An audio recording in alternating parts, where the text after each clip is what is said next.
अपनी LUCC से ठगी सभी सम्मानित पीड़ित भाई बहनों को आश्वासन देना चाहूँगी कि हम सरकारों के नाक में दम कर देंगे जब तक उनको आपके पैसे वापस नहीं दे देते। ये मजाक का विषय नहीं है, ये मजाक का विषय कदापि नहीं है। कल 1-2 दिन 13 तारीख को हमारे गढ़वाल सांसद माननीय बलूनी भाई साहब एंड हमारे श्रीनगर के विधायक, कैबिनेट मंत्री, सहायकारिता मंत्री, शिक्षा मंत्री, स्वास्थ्य मंत्री सब चौपट हो रखा है, वो आ रखे थे। हम 4 घंटे तक वहाँ पे बाहर बैठे हुए थे और हमारा प्रशासन हमारे सहयोगियों के माध्यम से मेरे को बोल रहे थे, बोला कि इस बहन को घर भेजो। ये बहन घर जाए तो कमिश्नर हमारे बलूनी साहब और हमारे विधायक और सांसद बाहर निकले। इतना क्यों डर लग रहा है मुझसे? मेरे पास पद नहीं, कद नहीं, रुपया नहीं, पैसा नहीं, गन नहीं, बंदूक नहीं, गोली नहीं, बारूद नहीं। तो मैं यह समझ चुकी हूँ कि यह ईमान की ताकत है, यह सत्य की ताकत है, यह उच्च पहाड़ी चरित्र की ताकत है कि हमारा चरित्र पहाड़ के समान है। किसी घोटालेबाजों के सामने, किसी दगेबाजों के सामने झुकता नहीं है और हम झुकने भी नहीं देंगे।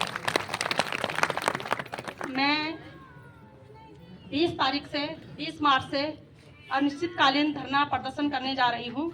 अब जो भी आएगा, हमारे श्रीनगर जिस जगह पे हमारे लोग धरना करेंगे वहाँ पे मिलने आएंगे, चाहे वो सहायकारिता मंत्री हों। जिस प्रकार से वो वोट मांगने आते हैं, जिस प्रकार से वो डंडा झंडा बुकाने हमारे महिलाओं को आते हैं, नौकर नहीं हम इनके, उसी प्रकार से अब वो हमारे पास आएंगे और हमें बताएंगे कि उन्होंने अब तक क्या क्या कार्रवाई की है। अन्यथा क्षमा चाहती हूँ, पक्ष हो विपक्ष हो, हम अब अपने शहर में किसी को घुसने नहीं देंगे जब तक हमारे लोगों के पैसे वापस न मिले। या तो हमारे साथ कंधे से कंधे मिलाकर हमारी लड़ाई लड़े या फिर सब के सब अपने घरों में बैठे। कोई आवश्यकता नहीं है किसी की भी सड़कों इस प्रकार से लोगों को गुमराह करने की। हमारा प्रशासन यहाँ पे बैठा हुआ है, बिना लाइसेंस का आम आदमी एक स्कूटी नहीं चला सकता, एक ठेली नहीं चला सकता। बिना परमिशन के हम अपने कमिश्नर साहब से नहीं मिल सकते और बिना परमिशन के कोई ठग आकर के खरबों रुपया लूट कर ले जाता है। ये बात खबर रही है किसी को? इसमें शासन प्रशासन इन्वॉल्व है, मैं सरेआम कहती हूँ। नहीं है शासन प्रशासन जनता को जवाब दे, आपकी क्या भूमिका थी? क्या आपके पास अलायु नहीं है? क्या आपके पास ताकत नहीं है? क्या यह वर्दी निर्दोष और निहत्थे लोगों को डराने धमकाने के लिए है? मेरी महिलाएं हमसे शिकायत कर रहे हैं, दीदी जब से आपने आवाज उठाई तब से बोला प्रशासन भी हमसे तमीज से बात कर रहा है। अन्यथा प्रशासन बोला हम थाने में जा रहे हैं और प्रशासन कह रहे हैं कि तुम पे अकल नहीं थी। हम पे नहीं है, हम पे अकल। तो क्या आप पे अकल नहीं थी? आपके वर्दी में 3-3 स्टार लगे हुए हैं। आपके आगे पीछे हमारे जो DM, CM, PM, SDM, commissioner साहब, सबके पीछे आगे पीछे गाड़ी घूमती रहती। आपको अकल नहीं है? आपने स्टडी नहीं की? आप बिना स्टडी के, बिना अकल के कैसे उन संवैधानिक पदों पे बैठ गए? कहाँ जाएंगी महिलाएं? शर्म नहीं आती? एक महिला सिर्फ 5वीं पास है, जिन्हें अपनी सिग्नेचर करने भी नहीं आ रहा, उनसे 2 करोड़ ठके ले गए ग्राहकों से। मैं हैरान हूँ, कितनी बेशर्मी की बात है साथियों। चेतना तो जगनी चाहिए आप लोगों की।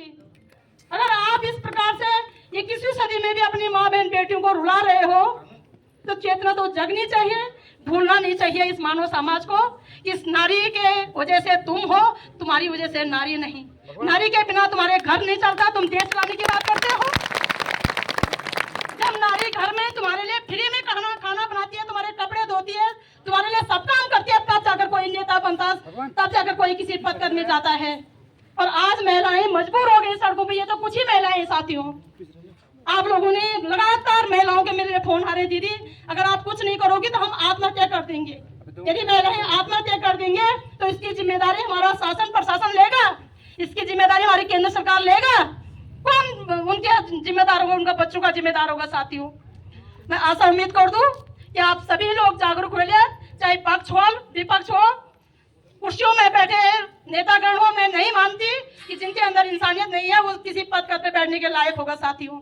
मैं यहाँ पे एक विषय और भी कहना चाहती हूँ कि हमारे श्रीनगर में लखपत भंडारी भाई जी ने हिंदू के नाम पे वोट बटोरे साथियों, और हमारी बहनें उस भाई को मिलने गए। उस भाई ने बल हंसी दांत दिखाकर बोला कि किसने बोला तुमको वहां फंसो? आपने कहा था भाई कि हम हिंदू की रक्षा करेंगे। यदि इन बहनों में से एक भी मुसलमान बहन हो तो बताइए जरा, हाथ खड़ा करे कोई मुसलमान बहन है? सारे हिंदू बहनें हैं। कौन करेगा इनकी रक्षा? इनको आर्थिक तौर पे, सामाजिक तौर पे, राजनीतिक तौर पे, कानूनी तौर पे प्रताड़ित किया जा रहा है। मानसिक तौर पे सब लोग डिप्रेशन में चले गए। कितनी बहनें हमारी बीमार पड़ी हुई हैं। साथियों, मैं सबसे निवेदन करूंगी, हमारा शासन हो, प्रशासन हो, आप ईमानदारी से काम करें। हमें बोलने की जरूरत नहीं पड़नी चाहिए, हमें सड़क पे आने की जरूरत नहीं पड़नी चाहिए। आशा उम्मीद कर दूं कि आप सभी लोग इस मुहिम में हमारे साथ निभाएंगे और हम सरकारों के नाक में दम कर देंगे मेरे भाई बहनों। और मातृ शक्ति, आपसे निवेदन है, ये कलयुग है, अब सत्ता अपने हाथ में लेने का वक्त आ चुका है। सत्ता का अर्थ है कि अब जो भी ये लोग बदतमीजी कर रहे हैं, इन्हें अपने हाथ में लेने का वक्त आ चुका है। एक अग्रवाल जो गाली मंत्री, मैं उसे प्रेम नहीं कहती साथियों, प्रेम होता तो गाली नहीं देता, उसका हम बाट लगा चुके हैं। यदि इसी प्रकार से हमारे साथ बदतमीजी की जाएगी, प्रत्येक भ्रष्टाचारी की, प्रत्येक लापरवाह व्यक्ति की बाट लगाई जाएगी। जिन्हें रौब जमाना है तो अपने घर बैठे, हमारा पदकद, हमारा शासन प्रशासन किसी की व्यक्तिगत जागीर नहीं है, ये जनता की प्रॉपर्टी है और जनता की प्रॉपर्टी जनता की काम आनी चाहिए। बहुत बहुत धन्यवाद।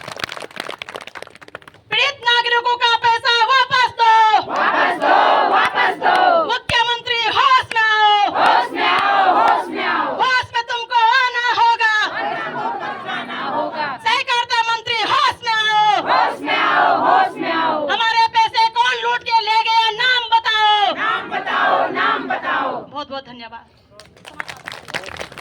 बहुत बहुत धन्यवाद मैडम आपका। किस तरीके से लगातार हमारे उत्तराखंड में ये जो